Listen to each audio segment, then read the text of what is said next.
Hey y'all, welcome back to my channel, Glow Up and Thrive. I'm so excited to have y'all today. This is definitely going to be one of our more intimate moments together. And the purpose of this channel, Glow Up and Thrive, is to really help people go through healing, glowing up, and thriving, especially after life's challenges. And I will be so transparent with y'all. This particular situation catapulted me into the woman that I am today. I think we all have gone through something challenging in our life. Our challenges just may not look the same. We all have very unique stories, right? And God has just been pressing on my heart to share this story. So it's so beautiful because my son's 8th heaven anniversary is coming up. His birthday in heaven will be February 12th, and it's a day that I have never forgotten, but also a day that over the years I've grown to celebrate and honor in different ways. And I just want to share that with you. I just want to tell you a little bit about that day. So February 12th is a Sunday that I will never forget, but I want to talk about what happened leading up to February 12th. So when I went through this experience, I had never heard of any woman going through a stillbirth. Honestly, I didn't even know what a stillbirth was. I had to look it up online, and I didn't realize until I learned what really happened to me how many other women had gone through this experience. And it's like one of those things where it's so harsh and it's so heavy, but yet it wasn't really talked about. And when you come into this awareness of it, then you see and hear about so many other stories that have, so many other people that have experienced the same story. So it really opened my eyes to a whole different view of pregnancy, of, maternal challenges that people experience, of loss, of life, of gratitude, of joy, like every possible emotion you can think of. So when I was a couple days shy of being 37 weeks in my pregnancy, I had a scheduled doctor's appointment. And one thing about being pregnant, if you've never been pregnant before and gone through, having a child, you don't really know what to expect. So, and I'm telling you, I had all the books. I had the pregnancy book that everybody gets. I literally just deep dove into trying to learn everything that I could possibly learn about preparing to be a mom. And it still felt like, even though I had all of those tools, I still didn't know what I was doing and what to expect. So I had a doctor's appointment on a particular day scheduled with my OB, and then right after that, she scheduled an immediate appointment with the maternal fetal specialist. Now, that wasn't common because I had gone to her pretty much the majority of my pregnancy, and I would go, have my checkups, blood drawn, and then go home. But this particular day, I could tell she was a little more concerned. And so after our checkup to her, my son was measuring to be a little bit smaller for where they felt he should be. And I was literally 36 weeks in my pregnancy. And I'm like, okay, I didn't really know what that meant. But, we trust our doctors. We listen to our doctors, right?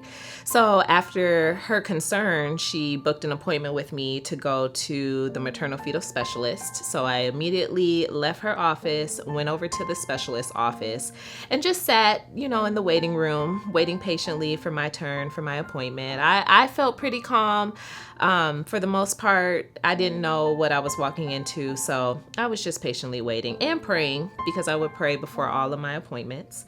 And when they called my name, I went back, met with the doctor, and then she just started measuring and taking, photos and things like that. And in her mind, she was like, we're not really that concerned, because my original OB, before I got to the specialist, she thought that I would probably need to go ahead and start preparing to have a C-section and start preparing, for that to be the following week. What I've learned, they don't desire to induce you before they feel they need to, just to keep the baby safe, to keep the baby growing, especially if they don't feel that there's a really big alert. So the maternal fetal specialist didn't feel there was a reason to take that next step. So within her decision, she just sent me home. She was like, yes, he's measuring to be a little bit smaller, but we don't have any concerns. She's like, you're about to be 37 weeks. He's healthy. You're healthy. The blood work's good. She basically just said, go home, relax, just take it easy. Don't do a lot of heavy lifting. Don't do a lot of this and that, and you should be good. And then before I left, she told me that I was in less than the 1% of those that would have a stillborn. I heard it, but like I didn't really hear it. So I just took what she said and I was like, okay, well, that's good to know. And I went home. I let my boss know at the time what was going on because I ended up missing work. And I want to say this was like a Thursday or a Friday, one of the two. Go home, relax, go to work the next day, business as usual, right? And then the next day, once again, business as usual. I'm feeling fine, just starting to feel heavier. We're literally probably a day or 2 days away from like me reaching 37 weeks in my pregnancy. So I go home, and once I'm settled, I loved taking bubble baths. They just were so soothing because my feet were so swollen, my legs were swollen, everything. So I'm just relaxing, like winding down for the night, and then I go to sleep. But a couple hours later, I wake up in the middle of the night because I felt this like excruciating pain on my uterus, and I didn't understand what that was. But keep in mind, I've never been pregnant before, so I didn't really know what to expect. In my mind, I thought they were like Braxton Hicks, I think that's what they call them. I thought that that's what I was experiencing. And so I'm like pacing around the house. My partner at the time, I let him know. And I'm just trying to find some form of comfort. So I'm bouncing on the Pilates ball. I take a bath. I had called the doctor too the moment that I felt the pain. And I let her know, one of her nurses, and she just told me, drink some orange juice, try to get the baby moving and kicking, because I didn't feel the baby moving either. So I said, okay. So I did that, and I let like an hour pass, and I'm like, something just doesn't feel right. And usually when we have those type of like gut feelings, it means something. And I've learned over time, like never ignore that feeling. And after I probably took like my second bath, I'm like, yeah, something's not right. So I called the nurse back and I let her know like, hey, I drank the orange juice. I, bounced on the ball. I took a bath. I'm walking around. I'm just not okay. I don't feel okay. And so she just told me like, just give it a little bit of time. But I knew I couldn't do that. So we got ourselves together. We drove about 40 minutes to the hospital. It was on the other side of town. And I just wasn't even expecting that wait to take so long. I'm sitting there waiting. We let them know our concerns and stuff like that. And then they want to go through, getting you entered into the hospital, getting all your information, collecting all your insurance and everything. And I'm like, lady, I don't know if I have time for this, because it's just, I could feel the pressure. And it was just really uncomfortable, right? But I don't know what's really going on. So by the time they get us admitted into the hospital, they take us back to the room for the young lady to come and do our ultrasound. She's doing the ultrasound and she's standing there, but she was really quiet. And it was just us three in the room. And I could tell she had some concerns on her face. She asked me a couple questions. And so I was just, trying not to freak out in that moment. But she was like, oh, I'll be right back. And I'm like, okay. So sitting there, and then 2 other people come in the room with her. And I'm like, okay. And that's when I could feel like my nerves inside just start to like shoot up, because I'm like, what is going on? And I hadn't felt my baby move in a couple hours, but I just didn't know. So one nurse led to like 4 nurses in the room. And then that's when they told me that they couldn't find a heartbeat. And that absolutely broke me in that moment. I didn't know how to process hearing those words, right? Like, it just really broke me. And what happened next just completely shifted. Everything moved so quickly. They told me that they were going to prepare me to be induced so I could give birth and deliver DJ. And in my mind, I'm like, how do you deliver a child that is not a child that's already passed away? You've carried this child for 8 months And now you have to give birth to a child that you know you won't be able to experience in the way you want to experience them. So I'm mentally like trying to prepare my mind, and my parents are 12 hours away. I am down in Georgia. My parents are in Michigan. So I just did not know what to do. So they gave me a minute to just process in the room quietly. And after that happened, that's when things really sped up. They came back into the room, and I don't know if it's something that they saw, but then they realized like not only had he passed away, but I was internally bleeding, and the heaviness that I was feeling from him was the fact that he was blocking the blood. And that's why I wasn't having any spotting or anything like that. And they rushed me back, put me to sleep to have an emergency C-section to deliver him. And after going through all of that, once I finally got to the room and was coherent, the doctors were able to come in and kind of talk to me a little bit about what happened or what they thought, was a root cause of the situation. Because here I am, I'm this healthy woman. I'm eating all the healthy foods. I'm working out, honey, doing spin class. DJ didn't even like spin class because he would kick the mess out of my stomach every single time I would go. I'm like trying to check off all these boxes. I've ordered the books off Amazon. Like I've done all the things that I felt I needed to do to prepare to be like this amazing mom, prepare to have this amazing pregnancy. I never did this before, and this is the result. Like that, like all of those things were like going through my head, and I was angry. I didn't understand why this happened to me. Like I immediately I was like in shock. So when the doctors came into the room, they shared with me that they believed that I had something called preeclampsia, which is what caused the loss of my son.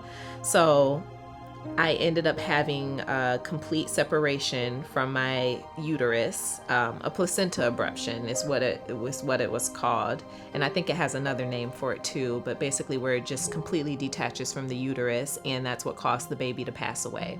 Now, I was told that like in situations like this is something that they've seen where people have gotten into really bad car accidents being that far along and have this type of reaction. Or, if it was a mother, unfortunately, like doing drugs or something like that far along in the pregnancy, it can cause it. But they were really shocked by my situation. And the nurses, I'll never forget the nurses' faces because they were crying with me. And you would have thought that they've known me for like their whole lives, but they were literally crying with me. And one of the nurse, she was just like, I will never forget you as long as I live. Like because it was just so traumatic. It was so traumatic. So the nurse eventually ended up bringing like my son into the room so I could see him, so we could see him and spend time with him and just, like be there. And he's just so beautiful. And he just had like this head full of hair, and just, she held him for me because it was really hard for me to do that.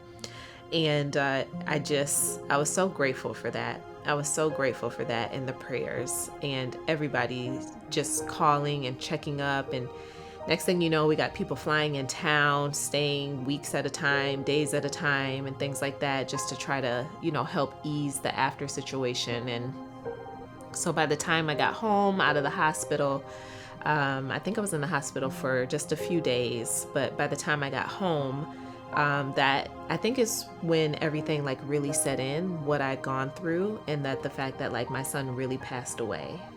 Because then here we are planning cremation plans and having to think, do you want to do a cremation or do you want to do a burial? And I'm like, well, I don't want him buried out here in Georgia. We don't even have family out here, so I didn't want to do that. And it's like all these decisions that I just wasn't expecting to make, because literally a couple weeks ago we were just like celebrating his baby shower, and we had a room full of clothes, a room full of diapers, cribs, and just different things like that to like set up and put together. And I had already started organizing his room.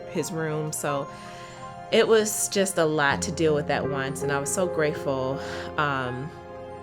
I was so grateful for the support that came in, aunts, moms, friends, and things like that, to just like help us start to process. So within that journey, I was angry with God. I'm a praying woman, but I didn't feel like praying. And some people may turn their nose up at me for that comment, but I'm just being so honest. I did not feel like praying. And my mom was sending me these scriptures. She was sending me different Bible verses and different sermons to listen to. And I just left them on red. It's just so numb. I was so angry. I just was kind of in this space of existing, right? I had this time off on my maternity leave, and my days would just be spent laying in the bed crying for hours. I wouldn't even open the blinds. I barely talked on the phone. I just was so broken, and I never felt so empty, like a rug was literally pulled underneath my feet. And I felt so many things at once. I felt some guilt. I felt guilt that my body wasn't good enough to carry a baby. I felt shame around the fact that I had friends that were pregnant at the same time as me, and their babies made it, but mine didn't. I felt devalued. I felt like it had, dimmed my light as a woman, especially, when I got on the other side of just navigating singleness after having gone through that journey. I didn't feel like I was good to anybody. I felt like men would probably view me as damaged goods because of this situation. I had so many negative thoughts about myself, amongst having depression, which I never had before. And the enemy really had a way of trying to creep in and just lower me, completely dim my light. I'd always been a bubbly girl. I mean, I'm bubbly now, but I'd always been very joyful, very bubbly. And of course, going through that situation immediately, that just wasn't the case. So it really took some time. It took some years and some therapy to just help change the narrative of who I am and start to embody the identity that God placed on me, as God just started like healing my heart. Even that year, I'd say probably more a few months later during the summer, as God just started like healing my heart. I would just talk to God, and I was just so honest. I was like, I'm not happy with you. I'm not happy with you right now. And I don't know how y'all talk to God, but I have very real conversation. And I'm just like, I don't understand why you did this. I was like, I'm a kind girl. I'm nice. I said, I barely run any red lights. I just don't do things that warrant, why did this happen to me? Why? I don't understand it. And I sat in that space for a while. I don't feel like I became a victim, but I felt like I was just like, I don't know if I could really do the God thing right now, because if this is the result of it, I don't know if I want to be a part of that. Those were just thoughts in my head.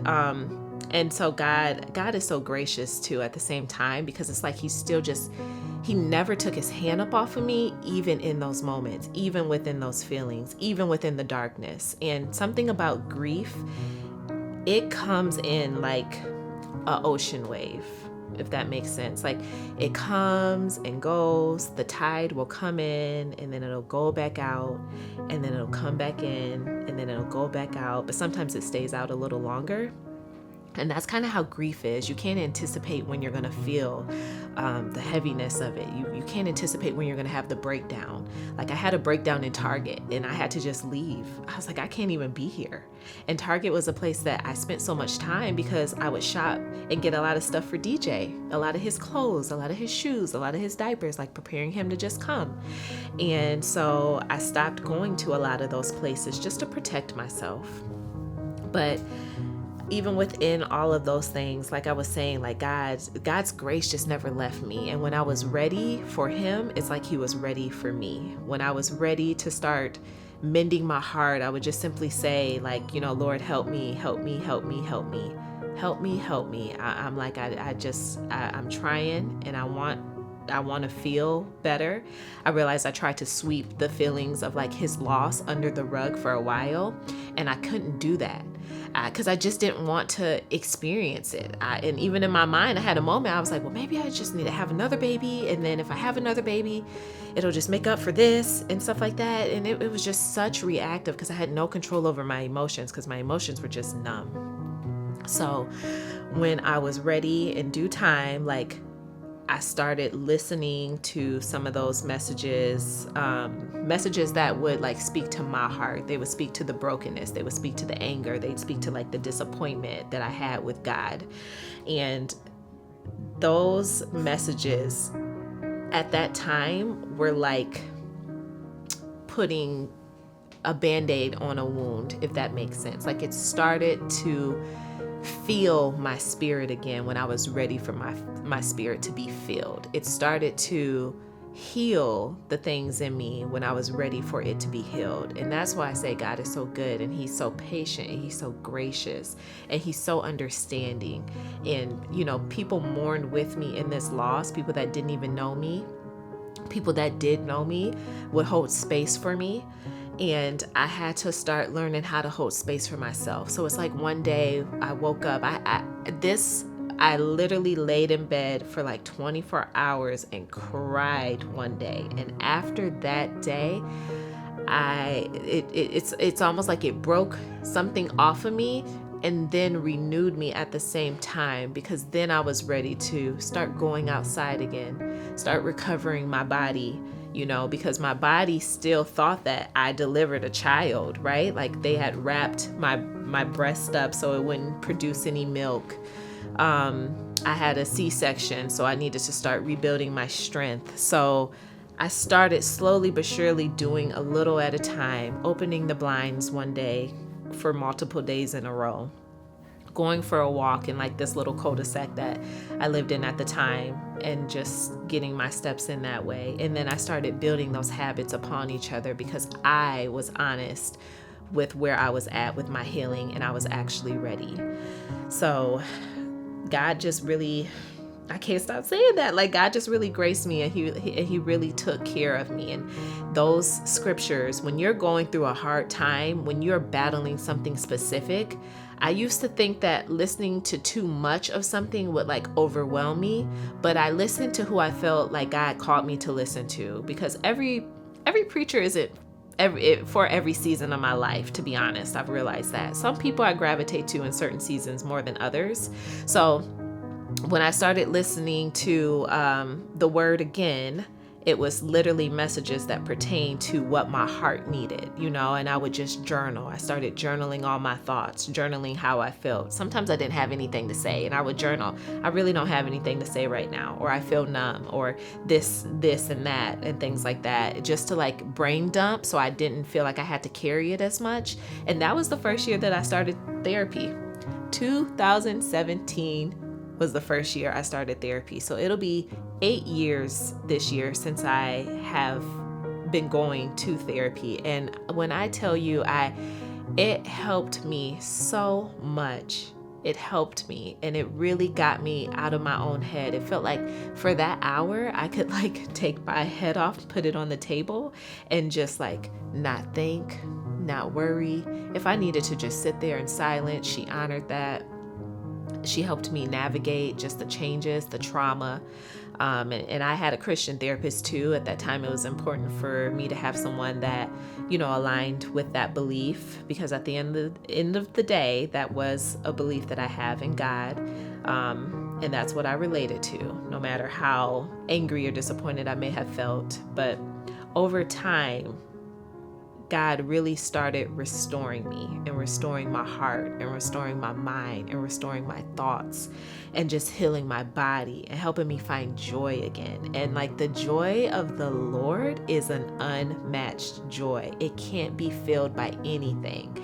And often we will lean on we'll try to find happiness, or try to find numbness, or try to find fulfilling in different things, especially if you go through a trauma. It could be alcohol for some people. It could be drugs for some people. It could be anything, So I realized that I just needed to just lean into him. I had to, because it was the only thing that started fulfilling me when other things weren't fulfilling me. And a scripture that I wanted to share with y'all that I just really, it's like God had reminded me of this scripture, and I just started standing on it. And when I started seeing it come true in my life, that really changed a lot for my spirit. So it was Isaiah 61, verse 3. It says, "To all who mourn in Israel, he will give a crown of beauty for ashes, a joyous blessing instead of mourning, festive praise instead of despair. In their righteousness, they will be like great oaks that the Lord has planted for his own glory." And it goes on to talk about rebuilding and repairing and reviving things that were deserted for many generations. And when God just started to show me, even today, being 8 years removed from this situation, and how God has allowed me to just even sit here and share this story, when I see how he has transformed my life, I just can't help but to share. And I cannot help but to I'm so grateful, because he really does give us beauty for ashes. And it's not to say that the wound isn't there, right? I have the scar from my C-section. I have that. I can't hide that. I can't avoid it. It's not going anywhere, right? But the wound isn't open. It's not an open scar. It's a closed scar, because it's a healed scar, because I allowed him to do the work that he needed to do in my life. I gave myself space. I used, the abilities and the tools that God provided for me as well, to be able to really navigate this situation. And the most gracious thing you can do is speak life into yourself. Speak what God says about you into yourself. You learn who your identity is, even still. And obviously, I don't know why this happened. I don't know why this happened to me. I'm not in a space of feeling like a victim about it. I'm not down and out about it. I don't carry it with shame like I used to. I realize he has built me to be a resilient woman in spite of this situation. This isn't a negative situation. It was a terrible thing that happened to me. And every day, for a very long time, I marinated on that. And to this day, I would love to have my son here. I would love to be an active mother, and I still desire to have children one day.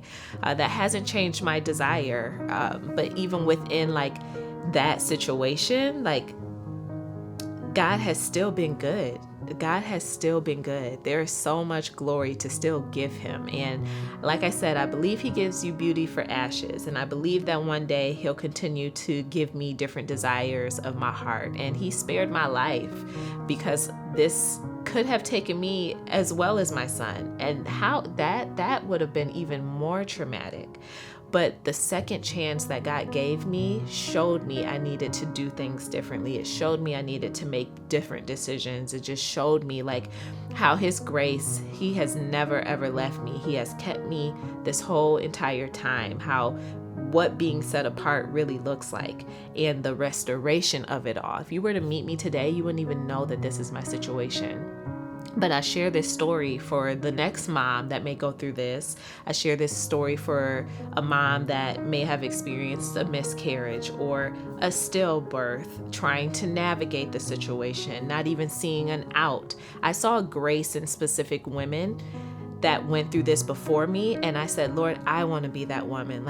Grace me for this, because none of us are above a challenging time. We're not above hardship. It's going to come to your door in one way or another, unfortunately. And, hopefully our stories aren't the same in this capacity, but God will get you through the hard times. He'll get you through those challenges. And I just wanted to really be a woman that healed authentically and healed gracefully. And I'm I have no idea where this story is headed or who it's for, but my heart just goes out to those that experience this, the women that have, this longing and desire. Maybe they're navigating it right now, but just trust and believe that those days and those long nights of crying and the brokenness and the emptiness of it, they won't always remain there. but the brokenness is going to restore you. It's going to be a part of like how God wants to heal you. It's going to be a part of how God wants to use you. And God doesn't want to just bring you any negative, bad thing to your doorstep. That's not the type of God that He is.